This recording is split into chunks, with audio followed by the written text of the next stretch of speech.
अगस्त 47 को भारत आजाद तो हुआ, लेकिन आप जानते हैं खंडित भारत आजाद हुआ। मुस्लिम लीग जो बना दिया अंग्रेजों ने, वही मुस्लिम लीग भारत में ऐसा विश्व वृक्ष बन गया कि उन्होंने पाकिस्तान अलग करा ही लिया। मुस्लिम लीग ने जो पाकिस्तान अलग कराया भारत देश से, इसमें अंग्रेजों ने पूरी भूमिका निभाई।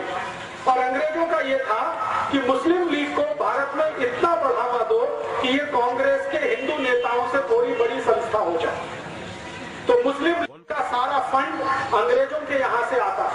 आपको सुनकर आश्चर्य होगा, मोहम्मद अली जिन्ना जितना भी पैसा खर्च किया वो सब अंग्रेजों ने डोनेशन में दिया। और मोहम्मद अली जिन्ना का एक लेफ्ट हैंड और राइट हैंड मैन माना जाता था सोहरावर्दी करके, वो कलकत्ता का बड़ा नेता था। सोहरावर्दी जितना खर्चा किया वो सब अंग्रेजों ने डोनेशन में दिया। अंग्रेजों का एक अखबार निकलता था इस देश में, जो अभी भी निकलता है, उसका नाम था द टाइम्स ऑफ इंडिया। ये अंग्रेजों का अखबार आज भी है। अंग्रेजी एक कंपनी है जिसका नाम है बेनेट एंड कोलमैन, ये उसी कंपनी का अखबार है, तभी से निकलता है। तो टाइम्स ऑफ इंडिया की ये पॉलिसी थी कि मुस्लिम लीग का नेता छोटी से छोटी सभा का आयोजन करे तो उसको बड़े से बड़ा पोस्टर बनाकर, उसकी बड़ी न्यूज बनाकर टाइम्स ऑफ इंडिया के फ्रंट पेज पर देना। कई बार ऐसी हंसी आती है, मोहम्मद अली जिन्ना को जुकाम हो गया, खांसी हो गई, तो टाइम्स ऑफ इंडिया की फ्रंट पेज की न्यूज होती थी कि मोहम्मद अली जिन्ना कल से बीमार है, वो घर से बाहर नहीं निकला, उसको फ्रंट पेज पे कवरेज होता है। और आपको मैं एक आश्चर्य करने वाली बात बताता हूं कि मोहम्मद अली जिन्ना मुस्लिम लीग का नेता था, मुसलमानों का नेता वो कभी नहीं बन पाया। मुस्लिम लीग एक संगठन था, उसका नेता था, मुसलमानों ने उसे अपना नेता कभी नहीं माना। आप जानते हैं कारण क्या था? कारण सबसे बड़ा ये था कि मोहम्मद अली जिन्ना रोज हंदी मांस खाता था। हंदी मांस समझते हैं, पोर्क, और मुसलमान उसको अपना नेता मान नहीं सकते जो हंदी मांस खाए। दूसरी समस्या थी कि मोहम्मद अली जिन्ना रोज शराब पीता था। मुसलमानों में शराब वर्जित है, हंदी मांस वर्जित है, शराब वर्जित है। और तीसरा, मोहम्मद अली जिन्ना का जो मुख्य धंधा था वो ब्याज पर पैसे उठाने का धंधा था उसका। मुस्लिम धर्म में इसको भी स्वीकार्य नहीं है, इसलिए मुसलमान उसको अपने नेता कभी नहीं मानते। आपको सुनकर आश्चर्य होगा, एक बार ये जिन्ना लाहौर में मुसलमानों की एक सभा में चला गया तो मुसलमानों ने मंच पर चढ़कर इसका मुंह काला कर दिया और एक गधे पर बिठाकर उसका सर्कस निकाला पूरे लाहौर में। उसके बाद हिम्मत नहीं पड़ी लाहौर जाने की, अखबारों में खूब छपा और जिन्ना को पूछा गया कि आपके मुसलमान ही आपको नेता नहीं मानते तो आप हैं किसके नेता? तो धीरे से उसने कहा कि मैं तो अंग्रेजों का नेता हूं, अंग्रेजों का बनाया हुआ नेता। अब आप जरा सोच सकते हैं, जिसको मुसलमानों ने नेता नहीं माना, उस व्यक्ति की ताकत इतनी कैसे हो गई कि उसने पाकिस्तान बना दिया इस देश। कभी तो मन में ये विचार आएगा आपके। बहुत दिन में ये सोचता रहा कि जो मुसलमानों का नेता कभी हुआ नहीं, 10 लोगों ने जिंदगी में कभी उसका भाषण सुना नहीं, वो इतना ताकतवर कैसे हुआ कि उसने भारत से एक अलग हिस्सा पाकिस्तान बना दिया। बात ये है और सच्चाई है जो मैं आपको बोलकर जाना चाहता हूं, और ये सच्चाई सुनते समय किसी के दिल को दुखावा हो तो मैं क्षमा मांगता हूं कि ये जो पाकिस्तान बना उसमें मोहम्मद अली जिन्ना की भूमिका इतनी बड़ी नहीं थी, उससे ज्यादा बड़ी भूमिका लेडी माउंटबेटन की थी। एडविना माउंटबेटन का नाम आप जानते हैं, नहीं जानते तो जान लीजिए। वो भारत का अंतिम अंग्रेज अधिकारी जिसका नाम था लुइस माउंटबेटन, उसकी पत्नी थी एडविना माउंटबेटन। ये पाकिस्तान बनाने का सबसे बड़ा कारण वो एडविना थी। आप जानते हैं वो क्या खेल खेला उसने? एडविना माउंटबेटन लंदन के हैरिस कॉलेज में पढ़ती थी जिसमें ये जिन्न पढ़ा करता, और उसी कॉलेज में भारत के पहले प्रधानमंत्री पंडित जवाहरलाल नेहरू भी पढ़ते। हैरिस कॉलेज में 3 लोग पढ़ते थे साथ में एक ही क्लास में ध्यान देना, जिन्ना, मोहम्मद अली, पंडित जवाहरलाल नेहरू और एडविना। उस समय वो माउंटबेटन नहीं थे, शादी उसकी बाद में हुई। तो एडविना, जिन्ना और नेहरू एक ही क्लास में पढ़ते थे और रिकॉर्ड्स और दस्तावेज बताते हैं कि एडविना से दोनों लगे हुए थे। ये डॉक्यूमेंट्स बताते हैं। और एडविना इतनी चालाक महिला थी कि दोनों को हैंडल करती थी, इतनी चालाक। एक को सवेरे मॉर्निंग में, दूसरे को शाम में, दोनों को हैंडल करती। और जिन्ना और नेहरू का सबसे बड़ा जो झगड़ा होता था वो एडविना को लेकर। ये झगड़ा वहां से शुरू हुआ, हैरिस कॉलेज से। नेहरू जी पढ़ाई करके वापस आ गए, जिन्ना भी पढ़ाई करके वापस आ गया। दोनों ने यहाँ इस देश में वकालत करने की कोशिश की, लेकिन चली नहीं। न नेहरू जी की वकालत चली, न जिन्ना की वकालत चली। दोनों बैरिस्टर थे, उनको जिंदगी में कभी कोई केस ही नहीं मिला लड़ने के लिए। कारण समझते हैं? कारण बिल्कुल स्पष्ट है कि केस उसको मिलता है जिसके जीतने की संभावना होती है। नेहरू जी के बारे में सब जानते थे कि इसको कोई दम नहीं है जो जीत पाएगा एक भी केस। तो वकालत चली नहीं, तो नेहरू जी कांग्रेस में ज्वाइन हो गए। उनके पिताजी ने उनको कांग्रेस में डाल दिया। पिताजी का सपना था कि मैं नहीं तो मेरा बेटा कोई ना कोई दिन देश के बड़े पद पर आना। उसके लिए मोतीलाल नेहरू ने एक पार्टी बनाई जिसका नाम था स्वराज्य पार्टी, और अंग्रेजों से उन्होंने तालमेल करके इस देश में सरकार बनाने का काम भी किया। और उनका ये कैलकुलेशन था मोतीलाल जी का कि एक ना एक दिन अंग्रेज भारत से जाएंगे, मेरी स्वराज पार्टी और अंग्रेजों के बीच कोई समझौता हो जाए तो सत्ता का हस्तांतरण स्वराज्य पार्टी को होगा और नेहरू देश का प्रधानमंत्री बने। इस हिसाब से उन्होंने खेल खेला और उसी खेल में थोड़े दिनों में एडविना भी आ गई। जब अंतिम समय आया, लुईस माउंटबेटन को ब्रिटिश पार्लियामेंट से भेजा गया, तो लुईस माउंटबेटन को भारत भेजने से पहले उसकी शादी एडविना के साथ कराई गई। क्योंकि अंग्रेज खुफिया पुलिस थी, उनको मालूम था कि नेहरू और जिन्ना की वीकनेस क्या है, कमजोरी क्या है। अंग्रेजों की खुफिया पुलिस हर हिंदुस्तानी बड़े नेता पर नजर रखती थी। तो अंग्रेजों की खुफिया पुलिस की रिपोर्ट के आधार पर एडविना को भेजा गया माउंटबेटन के साथ, और माउंटबेटन को कहा गया कि तुम इसको दिखावे के लिए अपनी पत्नी स्वीकार करो, वैसे ये है नहीं तुम्हारी। तो माउंटबेटन ने कहा ठीक है, मैं मेरे देश के लिए इतना तो कर ही सकता हूं। तो उसको पत्नी के रूप में वो लाया। लेकिन कभी भी लुईस माउंटबेटन ने अपनी डायरी में लिखा है कि उसने एडविना के साथ कभी भी रात में बिस्तर पर शेयर नहीं किया। वो दूसरों को दिखाने के लिए पति पत्नी थे, लेकिन असलियत में नहीं थे। और जैसे ही माउंटबेटन यहाँ आ गया तो एडविना को कहा गया कि अब तुम तुम्हारा खेल खेलो। तो एडविना ने एक दिन नेहरू को बुलाया और अगले दिन जिन्ना को बुलाया और कहा कि ठीक है, हम लंदन में जो किया करते थे वो यहाँ भी हो सकता। तो नियमित रूप से नेहरू और जिन्ना ने एडविना के यहाँ जाना शुरू किया, दारू पीना उसके साथ बैठकर, शराब पीना उसके साथ बैठकर। मेरे पास कुछ फोटोग्राफ्स हैं, कभी मैं आपको दिखाऊंगा तो आप दंग रह जाएंगे। नेहरू जी एडविना के साथ बैठकर शराब पी रहे हैं, एडविना के साथ बैठकर सिगरेट पी रहे हैं, एडविना को किस कर रहे हैं, चुंबन ले रहे हैं, उसके साथ डांस कर रहे हैं। ऐसे मेरे पास 7 फोटोग्राफ्स, 7। तो ये चलना शुरू हुआ खेल। आप जानते हैं कि चरित्र सबसे कमजोर कड़ी होता है किसी भी पुरुष के लिए। अगर चरित्र से कोई गिरना शुरू हो जाए तो उसकी अंतिम सीमा नहीं होती है कोई, वो कहां तक जाएगा कोई नहीं जानता। हमारे भारत में एक पुरानी कहावत कही जाती है और वो पुरानी कहावत है, if wealth is lost nothing is lost. आपका पैसा चला गया तो चिंता मत करिए, फिर से आ जाए। फिर दूसरी बात कही जाती है, if health is lost something is lost. आपका स्वास्थ्य चला गया तो थोड़ा कुछ तो गया। लेकिन लास्ट सेंटेंस है, but if character is lost everything is lost. चरित्र गया तो सब चला गया, उसके बाद कुछ बचता नहीं। तो नेहरू जी के साथ यही समस्या थी और जिन्ना के साथ भी यही समस्या थी। जिन्ना और नेहरू चरित्र के इतने हल्के आदमी थे कि जानते हुए भी कि वो दोनों एक ही औरत से फंसे हुए हैं, वो आगे बढ़ते गए। एडविना ने दोनों को इस्तेमाल करना शुरू किया। 3 जुलाई 1947 को नेहरू जी एडविना से मिलने गए।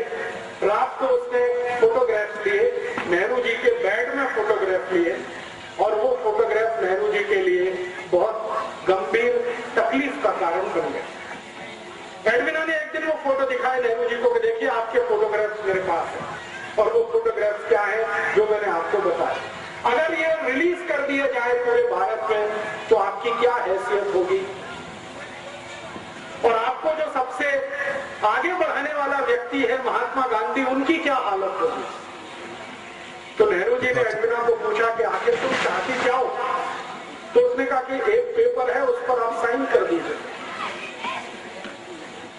तो नेहरू जी ने कहा वो पेपर क्या है।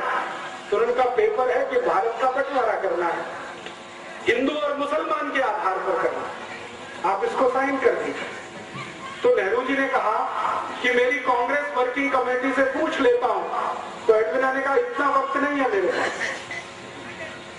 आप साइन करते हैं या कल ये फोटोग्राफ टाइम्स ऑफ इंडिया में छपते। नेहरू जी सरेंडर हो गए। रात को 3 बजे 3 जुलाई 1947 रात को 3 बजे उन्होंने भारत पाकिस्तान बंटवारे के पेपर्स पर साइन किए। अगले दिन सवेरे उसने जिन्ना को बुलाया एडविना, और जिन्ना के साथ उसने यही खेल खेला। उन्होंने कहा मिस्टर जिन्ना आपके कुछ फोटोग्राफ्स मेरे पास हैं, आप चाहें तो मैं उन्हें टाइम्स ऑफ इंडिया में रिलीज करती हूं। तो जिन्ना बौखला गया। जिन्ना को मालूम नहीं था कि वो बहुत शातिर महिला है। हमारे भारत में इतिहास में आपने सुना विष कन्याएं होती थी, विष कन्याएं, एडविना वही थी, विष कन्या। तो जिन्ना परेशान, अपने फोटो देख के परेशान, क्योंकि जिन्ना का फोटो तो नेहरू जी से भी ज्यादा आपत्तिजनक अवस्था में था। अभी को मैं खोलकर नहीं कहना चाहता क्योंकि कैमरे पर रिकॉर्डिंग हो रही। तो जिन्ना तो और भी परेशान। तो उसने कहा नहीं नहीं ये फोटोग्राफ्स रिलीज मत करिए। तो उन्होंने कहा ठीक है आप फिर पेपर साइन कर दीजिए। तो जिन्ना ने कहा कि मैं तो मुसलमानों का नेता ही नहीं हूं। तो उन्होंने कहा हम बनाएंगे ना, आपको चिंता मत करिए, हम बनाएंगे आपको मुसलमानों का, आप पेपर साइन करिए। तो 4 जुलाई को शाम को करीब 2:30-3 बजे जिन्ना से हस्ताक्षर लिए, 3 जुलाई को सवेरे 3 बजे नेहरू जी से हस्ताक्षर लिए, और वो अगले दिन अखबार में आ गया कि भारत और पाकिस्तान 2 अलग देश बनेंगे, पाकिस्तान मुसलमानों को मिलेगा, भारत हिंदुओं को मिलेगा, और इस तरह से देश का बंटवारा हो गया। इस बंटवारे में अगर आप देखना चाहें कि विलेन कौन है तो आपको बिल्कुल साफ दिखाई देगा। अगर मुझसे कोई पूछे तो पहला विलेन इस बंटवारे में पंडित जवाहरलाल नेहरू, दूसरा विलेन मोहम्मद अली जिन्ना। और मैं पंडित नेहरू को पहला विलेन क्यों मानता हूं, मैं आपको एक दूसरी घटना बताता हूं जो इतिहास में अभी दर्ज नहीं है, लेकिन डॉक्यूमेंट्स में वो घटना घटित है, डॉक्यूमेंट्स में उसका जिक्र है। वो घटना क्या है? घटना ये है कि भारत पाकिस्तान बंटवारा हो गया जिन्ना के हस्ताक्षर और नेहरू के हस्ताक्षर से। थोड़े दिन के बाद गांधी जी को यह पता चला। गांधी जी को पता चला तो गांधी जी ने अपना सिर पीटा। आप में से कोई शायद ये बात नहीं जानता है, गांधी जी को एक आदत थी, और वो आदत ये थी कि वो अपने पर जब गुस्सा करते थे तो अपना सिर पीटते थे, ऐसे करके बहुत तेज मारते, घूंसों से मारते थे, अपने को मारते थे। जिस दिन गांधी जी को पता चला कि नेहरू ने बंटवारे के पेपर्स पर हस्ताक्षर किए, उस दिन उन्होंने अपने को पीटा और उन्होंने कहा कि अब मैं जिंदा नहीं रहना चाहता, क्योंकि मैंने जिसको आगे बढ़ाया वो इतना कमजोर निकलेगा ये मुझे नहीं मालूम। परिणाम क्या हुआ? गांधी जी ने जिन्ना को बुलाया और कहा कि भाई तुम ये बंटवारा क्यों कर रहे हो?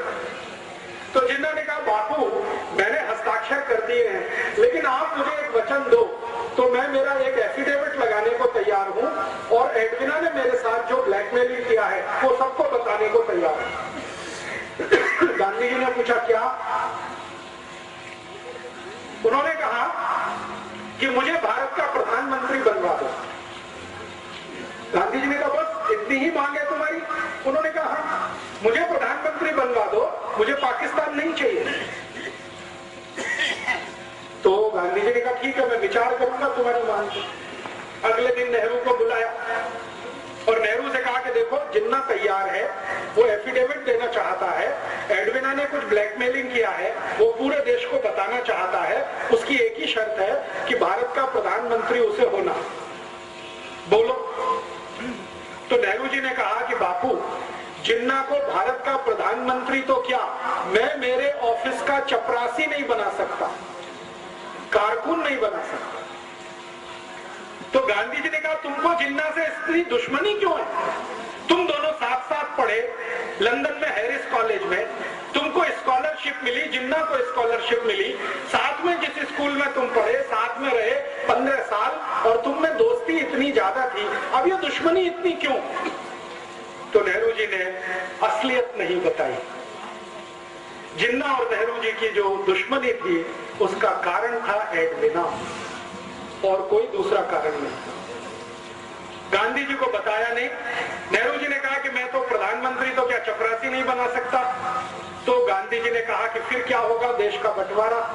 तो उन्होंने कहा कि ठीक है, बंटवारा हो जाए, मुझे उसमें कोई आपत्ति नहीं। तो गांधी जी ने कहा कांग्रेस तो तैयार नहीं है इसके लिए।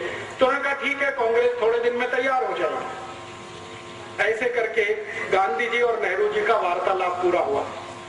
फिर गांधी जी ने कांग्रेस वर्किंग कमेटी की मीटिंग बुलाई। 15 उसमें सदस्य थे। उन 15 सदस्यों के सामने गांधी जी ने कहा कि भारत आजाद होगा, लेकिन दुख है कि बंटवारे के साथ कौन प्रधानमंत्री बने। तो गांधी जी ने एक फॉर्मूला दिया कि कांग्रेस वर्किंग कमेटी जिसको अपना अध्यक्ष चुनेगी वो भारत का प्रधानमंत्री होगा। तो वोट डालने का काम किया गया। कांग्रेस वर्किंग कमेटी में वोट डाला, 15 लोगों ने वोट डाला, तो 13 लोगों का वोट सरदार वल्लभ भाई पटेल के पक्ष में गया। 13 लोग। एक वोट पंडित जवाहरलाल नेहरू के पक्ष में गया और एक व्यक्ति कांग्रेस वर्किंग कमेटी में एब्सेंट हो गया, वो वोट डालने नहीं आया। और जो व्यक्ति एब्सेंट था वो अनुग्रह नारायण सिन्हा नाम के एक व्यक्ति थे, पटना से थे, बिहार से, वो एब्सेंट हो गए। तो एक वोट नेहरू को, 13 वोट पटेल को। गांधी जी के फॉर्मूले के अनुसार पटेल भारत के प्रधानमंत्री बने, क्योंकि वर्किंग कमेटी ने अध्यक्ष चुना। जब नेहरू जी को पता चला कि वो इलेक्शन में हार गए, तो वो फिर गांधी जी के पास आए और उन्होंने जो वाक्य बोला वो मैं आपको ऐसे का ऐसे ही सुना था। उन्होंने कहा बापू, अगर मैं भारत का प्रधानमंत्री नहीं बना तो कांग्रेस को तोड़ दूंगा, और टूटी हुई कांग्रेस से अंग्रेजों का समझौता होगा और पावर ट्रांसफर मुझे होगी, क्योंकि अंग्रेजों ने पहले से ये तय किया हुआ। और ये बात सही है। ब्रिटिश पार्लियामेंट में ये तय हो गया था कि भारत में कभी सत्ता का हस्तांतरण करना पड़े तो नेहरू के हाथ में ही सत्ता देनी है। क्यों? क्योंकि विंस्टन चर्चिल और क्लेमेंट आर एटली, जो दो बड़े लीडर थे उस समय इंग्लैंड के, एटली प्राइम मिनिस्टर था, Churchill leader of the opposition था, दोनों का ये मानना था कि ये नेहरू अपना ही आदमी है, शरीर से देखने में हिंदुस्तानी है, आत्मा इसकी अंग्रेजों वाली है, इसको सत्ता दे दो तो भारत हमारे ही कब्जे में रहेगा, ऐसा मान लो। तो ब्रिटिश पार्लियामेंट ने प्रस्ताव कर दिया था। नेहरू जी को उसकी जानकारी हो गई थी। नेहरू जी ने इस पर गांधी जी को ब्लैकमेल किया और कहा कि मैं अगर सत्ता में नहीं आया तो कांग्रेस को तोड़ूंगा। और अंग्रेजों ने घोषणा की थी कि कांग्रेस अगर टूट भी गई तो नेहरू वाली कांग्रेस को वो पावर ट्रांसफर करके भारत से चले जाएंगे। तब गांधी जी ने सरदार पटेल को बुलाया और कहा कि अब क्या करना। तो सरदार पटेल ने कहा कि देश का एक बंटवारा और हो, ये मुझे मंजूर नहीं है, मैं मेरा वापस लेता हूं, आप नेहरू को प्रधानमंत्री पद की शपथ करवाइए। तो गांधी जी ने कहा कि मैं प्रधानमंत्री पद की शपथ उसको नहीं करा सकता, क्योंकि मेरा दिल अब उससे हट गया है। ये जरूर है कि तुम मंत्रिमंडल में आ जाओ, डिप्टी प्राइम मिनिस्टर की पोस्ट पे रहो, ताकि नेहरू के ऊपर कंट्रोल रहे, और मैं तो जाऊंगा नहीं ऐसे किसी समारोह में जहां नेहरू को प्रधानमंत्री पद की शपथ दिलाई जाएगी। और आप जानते हैं कि 15 अगस्त 47 को जब शपथ ग्रहण समारोह हुआ, गांधी जी उसमें नहीं गए। गांधी जी नहीं गए। गांधी जी उस समय बंगाल के एक गांव में थे, नोआखाली में। ये गांव अभी बांग्लादेश में चला गया। तो नोआखाली के गांव में गांधी जी थे। करीब करीब दिल्ली से ये 1700 किलोमीटर दूर है नोआखाली। गांधी जी दिल्ली में नहीं थे। ट्रांसफर ऑफ पावर हुआ है। गांधी जी ये कहा करते थे, स्वतंत्रता नहीं आई है, आजादी नहीं आई है, सत्ता का हस्तांतरण हुआ है बस। और जो गांधी जी बोलकर नहीं गए और वो उनके कहने में समझ में आता है, वो मैं कह देता हूँ। गांधी जी ये मानते थे कि गोरे अंग्रेजों की सत्ता किसी काले अंग्रेज के हाथ में आई है, इसलिए वो सत्ता के समारोह में शामिल नहीं हुए। और आप फिर जानते हैं, इतिहास आपके सामने है, जिन्ना अलग पाकिस्तान का बन गया, ये बन गया। एक घटना बीच में और हुई थी, वो भी मैं समझा दूं आपको, तो समझ में आएगा नेहरू जी का चरित्र। गांधी जी को एक डॉक्टर मिलने आया एक बार, और ये घटना आजादी मिलने से थोड़े दिन पहले की है। गांधी जी कलकत्ता के पास नोआखाली में थे, एक डॉक्टर आया। वो डॉक्टर ने गांधी जी को परिचय दिया कि मैं मोहम्मद अली जिन्ना का पर्सनल फिजिशियन हूँ। एक ईरानी व्यक्ति था, कोई नाम मैं भूल गया हूँ, रिकॉर्ड्स में है। उसने गांधी जी को कहा कि मैं मोहम्मद अली जिन्ना का पर्सनल फिजिशियन हूँ, आपसे अकेले में बात करना चाहता हूँ। तो गांधी जी ने कहा, क्या बात करना चाहते हो? तो उन्होंने कहा, अकेले में, सबके सामने नहीं। तो गांधी जी उसको कमरे में लेके गए। अंदर जो बातचीत गांधी जी ने की, उन्होंने कहा कि देखो, मेरी एक संकल्प है। गांधी जी ने डॉक्टर को कहा कि मेरी बातचीत में कोई तीसरा जरूर रहता है जो उसको नोट करता है, लिखता है। मैंने आपको क्या कहा, आपने मुझे क्या कहा? तो उन्होंने कहा, वो कौन व्यक्ति है? उन्होंने कहा, मेरा सेक्रेटरी प्यारेलाल, वो भी यहाँ रहेगा। तो डॉक्टर ने कहा, ठीक है, उससे मुझे कोई बांधा नहीं, माने तकलीफ नहीं, आप बुला लो। तो प्यारेलाल जी को बुलाया और गांधी जी ने कहा कि मैं और ये बात करेंगे, एक एक शब्द लिखना। प्यारेलाल जी बहुत फास्ट लिखते थे, शॉर्ट हैंड में लिखते थे, बाद में उसका ट्रांसक्रिप्शन करते। तो डॉक्टर ने जो बताया गांधी जी को, गांधी जी परेशान हो गए वो सुन के। उन्होंने कहा कि मोहम्मद अली जिन्ना का मैं डॉक्टर हूं और ये जिन्ना बहुत जल्दी मरने वाला है। गांधी जी ने पूछा, क्यों? तो उन्होंने कहा, इसको बोन टीबी है, इसकी रीढ़ की हड्डी पूरी गल चुकी है, इसका नर्वस सिस्टम ज्यादा दिन काम नहीं करेगा। तो गांधी जी ने कहा, कितने दिन जिंदा रहेगा? तो डॉक्टर ने कहा, हो सकता है 2-3 महीने भी जिंदा ना रहे। तो डॉक्टर को पूछा गांधी जी ने, आप क्या चाहते हैं? तो उन्होंने कहा, मेरी एक इच्छा है कि आप किसी तरह नेहरू को समझा दो, 2-3 महीने ये जिंदा रहेगा, इसको भारत का प्रधानमंत्री बना दो, देश का बंटवारा तो नहीं होगा।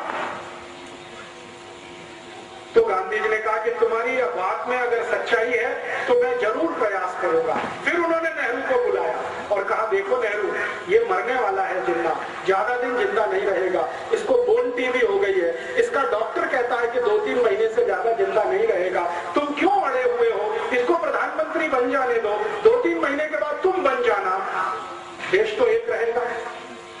तब नेहरू ने फिर वही बात की कि मैं जिन्ना को मेरे ऑफिस का चपरासी नहीं बना सकता, प्रधानमंत्री कैसे बनने दूं? तो नेहरू की जिद और जिन्ना का ब्लैकमेलिंग, ये दोनों मिलकर भारत का बंटवारा कर गए और इसमें भारत टूटा। भारत और पाकिस्तान दो अलग देश बने, किसी सिद्धांत के आधार पर नहीं, कोई विचार के आधार पर नहीं, सिर्फ प्रधानमंत्री पद की कुर्सी के कारण। और मैं अभी सब लोगों को ये बोलता हूं कि नेहरू जी तो स्वर्गवासी हो गए 1964 में, लेकिन उनकी आत्मा अब भारत के उन सब नेताओं में प्रवेश कर चुकी है जो कुर्सी के लिए कुछ भी करने को तैयार। वो तो मर गए 27 मई 1964 को। और आप में से शायद कोई जानता है या नहीं, नेहरू जी की मृत्यु बहुत ही दुखद थी।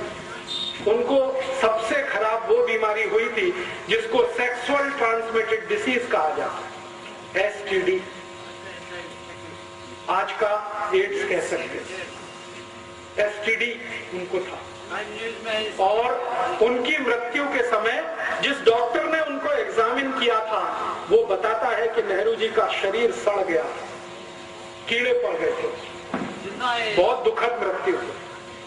नेहरू जी की मृत्यु के समय उनके परिवार की जो महिला उनके साथ में थी, उसकी लिखी हुई डायरी में ये है कि नेहरू जी के अंग सड़ गए थे, शरीर के कीड़े पड़ गए थे उसमें, इसलिए वो प्रधानमंत्री पद से छुट्टी लेकर देहरादून गए थे छुट्टी बिताने के लिए, लेकिन वहां से वापस नहीं आए।